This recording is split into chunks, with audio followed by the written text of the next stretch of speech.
Now, the Clone Wars is one of the most interesting time periods in Star Wars, and I love the clones, but I hate the Republic and its ruling body. In my opinion, the Galactic Republic is more corrupt than the Empire. Now, many would say it's a bold claim, but I have some evidence. Since this video is going to be quite long, this is going to be split into 2 parts. Now let's begin the first part.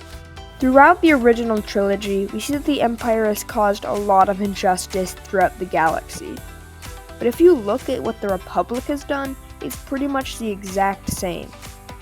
For instance, the Galactic Empire is often criticized for how it enslaved the Wookiees, and though the Republic did not enslave the Wookiee people, they did let slavery exist in their territory.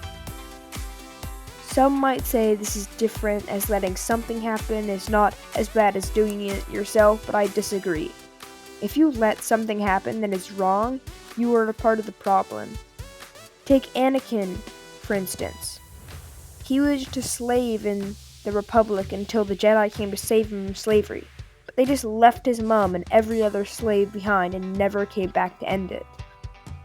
The Republic only ignored this issue because it benefited them and they could gain money off of free labor or money from people who controlled the slave market.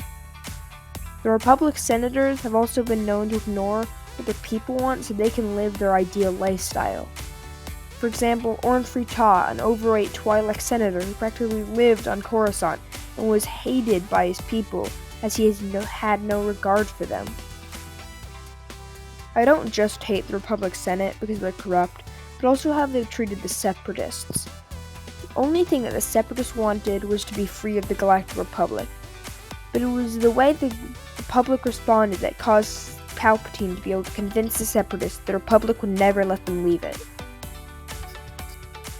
The Separatist movement started because big companies in the core world would take advantage of worlds in the Outer Rim to gain power and credits, and the people started to get fed up with it. But they knew that because the Senate had so many big corporations making it up, there was no way the Senate could possibly give them the fair treatment they needed. But the idea of letting them leave never seemed to cross the minds of the Republic senators, and by the time anyone had tried to do this, the war had already gone on for 3 whole years. The Senate should have just negotiated, as it was obvious from the start that almost half of the Republic believed it was corrupt and wanted to leave. But in my opinion, the biggest piece of evidence to prove the Republic's corruption is the Jedi. The Jedi as a group are supposed to be defenders of the Republic and are supposed to work for the Senate. But when Palpatine said that he was a Sith, the Jedi responded by trying to kill him. Now, though we the viewers know that Palpatine controls both sides, the Jedi have no proof of this, other than the fact that he was a part of the same religion of the leader of the Trade Federation. Basically, this is the same thing as thinking that Churchill was a Nazi because he was a Christian like Hitler.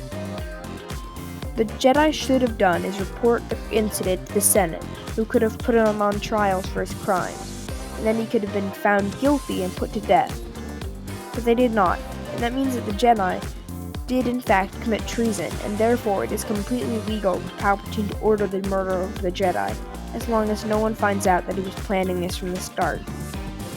When members of the military have the power to decide who and who cannot have power in a democracy, it becomes a military dictatorship.